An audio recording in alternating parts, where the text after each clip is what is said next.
महाराष्ट्राच्या राजकारणातील मिनी विधानसभा समजल्या जाणाऱ्या 29 महानगरपालिकांच्या निवडणुकीचा बिगुल वाजला. उमेदवारी अर्ज भरण्याची मुदत संपली. आता खऱ्या अर्थाने रणांगण सज्ज झालंय. पण ही निवडणूक गेल्या अनेक दशकांतील सर्वात गुंतागुंतीची निवडणूक ठरणार आहे. का? कारण इथे ना नात्याला जागा आहे ना जुन्या मैत्रीला. कुठे सत्तेतले मित्र एकमेकांच्या उरावर बसले तर कुठे कट्टर शत्रू गळ्यात गळे घालून फिरतायत. मुंबईत ठाकरे बंधू एकत्र आलेत. पुण्यात भाजप आणि शिंदे गटाचा काडीमोड झालाय. तर छत्रपती संभाजीनगरमध्ये अहंकारामुळे युतीचा स्फोट झालाय. आजच्या व्हिडिओमध्ये आपण जाणून घेणार आहोत तुमच्या शहरात नेमकं काय समीकरण जुळलंय आणि कुठे बिघडलंय. नमस्कार, मी संचारी आकेरकर आणि आपण पाहताय टाइम महाराष्ट्र. मुंबईत भाजप आणि एकनाथ शिंदेची शिवसेना एकत्र लढणार आहेत. 227 जागांपैकी 137 जागा भाजपला तर 90 जागा शिंदेच्या शिवसेनेला मिळालेल्या आहेत. मात्र इथे खरी खळबळ उडाली आहे ती विरोधकांच्या गोटात. उद्धव ठाकरेंची शिवसेना, राज ठाकरेंची मनसे आणि शरद पवारांची राष्ट्रवादी यांनी महायुतीला रोखण्यासाठी मुंबईत एकत्र येण्याचा मोठा निर्णय घेतलाय. दुसरीकडे महाविकास आघाडीत फूट पडल्याने काँग्रेसने वंचित बहुजन आघाडी सोबत जात मुंबईत आपलं स्वतंत्र शिलेदार उतरवलेत. यामुळे मुंबईत तिरंगी लढत होणार असून मतांचं विभाजन कोणाला फायद्याचं ठरेल हे पाहणं औत्सुक्याचं ठरेल. पुण्यात गेल्या अनेक दिवसांपासून भाजपा आणि एकनाथ शिंदेच्या शिवसेनेत बैठकांचं सत्र सुरू होतं. मात्र भाजपने शिवसेनेला केवळ 16 जागा देऊ केल्या. हा आमचा अपमान आहे असं म्हणत शिवसेना नेते नाना भानगिरे यांनी पुण्यात स्वबळाचा नारा दिलाय. आता शिवसेना शिंदे गट 165 जागांवर स्वतंत्रपणे लढणार आहे. पुण्यात शिवसेना उद्धव ठाकरे गट आणि काँग्रेस यांची युती झाली आहे.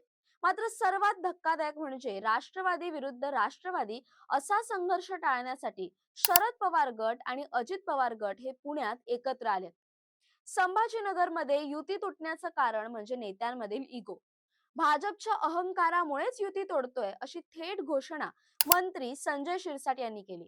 यामुळे शिंदे सेना आणि भाजपामध्ये मोठा स्फोट झाला असून इथे दोन्ही पक्ष एकमेकांविरोधात पूर्ण ताकदीने उतरले. इथे अजित पवारांची राष्ट्रवादी सुद्धा स्वबळावर लढते, ज्यामुळे संभाजीनगरचं राजकारण अत्यंत गुंतागुंतीचे झालंय. उत्तर महाराष्ट्रात मालेगावमध्ये भाजप, शिवसेना शिंदे गट आणि राष्ट्रवादी अजित पवार गट हे तिन्ही सत्ताधारी पक्ष स्वतंत्रपणे रिंगणात उतरलेत. अकोल्यात नवीनच फॉर्म्युला समोर आलाय. इथे भाजप आणि अजित पवारांच्या राष्ट्रवादीची युती झाली. 80 पैकी 14 जागा राष्ट्रवादीला मिळाल्यात. तर शिंदेची शिवसेना मात्र इथे एकाकी पडली असून ती मैत्रीपूर्ण लढत देणार आहे. नागपुरात काँग्रेस, शरद पवार गट आणि ठाकरे गट एकत्र मैदानात आहेत. चंद्रपूर इथे काँग्रेस आणि शरद पवार गटाची युती शेवटच्या क्षणी तुटली असून काँग्रेसने 66च्या 66 जागांवर स्वतंत्र उमेदवार दिलेत. या निवडणुकीचं दुसरं सर्वात मोठं वैशिष्ट्य म्हणजे निष्ठावंतांची कोंडी. अनेक महापालिकांमध्ये वर्षानुवर्षे पक्षाचा झेंडा खांद्यावर घेणाऱ्या कार्यकर्त्यांना डावलून ऐनवेळी दुसऱ्या पक्षातून आलेल्या आयारामांना तिकीट देण्यात आलंय.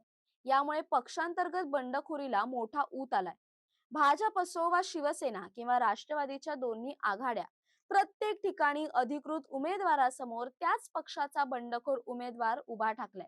काही ठिकाणी तर उमेदवारी न मिळाल्याने वरिष्ठ पदाधिकाऱ्यांनी सामूहिक राजीनामे दिलेत. ही बंडखोरी रोखण्याचं मोठं आव्हान आता पक्षश्रेष्ठींकडे असेल. जर ही बंडखोरी 2 तारखेपर्यंत शमली नाही तर अनेक दिग्गजांना पराभवाचा धक्का बसू शकतो. कारण ही घरातील लढाई यंदा युती आघाडीच्या गणितापेक्षा जास्त महाग पडण्याची शक्यता आहे. मंडळी, या महापालिका निवडणुकांकडे केवळ स्थानिक स्वराज्य संस्थांच्या निवडणुका म्हणून पाहून चालणार नाही. ही 2029च्या विधानसभा निवडणुकीची रंगीत तालीम मानली जाते. ज्या ज्या शहरात युती तुटली आहे तिथे स्थानिक अस्मिता आणि नेत्यांचं वर्चस्व पणाला लागलंय.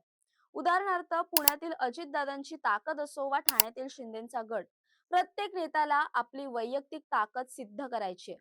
युती असूनही काही ठिकाणी झालेली मैत्रीपूर्ण लढत ही प्रत्यक्षात मैत्रीपूर्ण नसून ती अस्तित्वाची लढाई आहे. सत्तेत एकत्र असूनही एकमेकांचे उमेदवार पाडण्यासाठी जे छुपे राजकारण शिजत आहे ते पाहता निकालानंतर राज्यात नवे राजकीय भूकंप होण्याची शक्यता नाकारता येत नाही. म्हणूनच यावेळेचा मतदार राजा नक्की कोणाच्या चाणक्य नीतीला साथ देतो हे पाहणं सर्वात रंजक ठरेल. आता अर्ज भरण्याची प्रक्रिया संपली आहे. उद्या अर्जांची छाननी होणार आहे. 2 जानेवारी पर्यंत उमेदवारांना माघार घेता येईल. तर 3 जानेवारीला अंतिम यादी आणि चिन्हांचं वाटप होईल. 15 जानेवारीला मतदान आणि 16 जानेवारीला महाराष्ट्राचा कौल स्पष्ट होईल.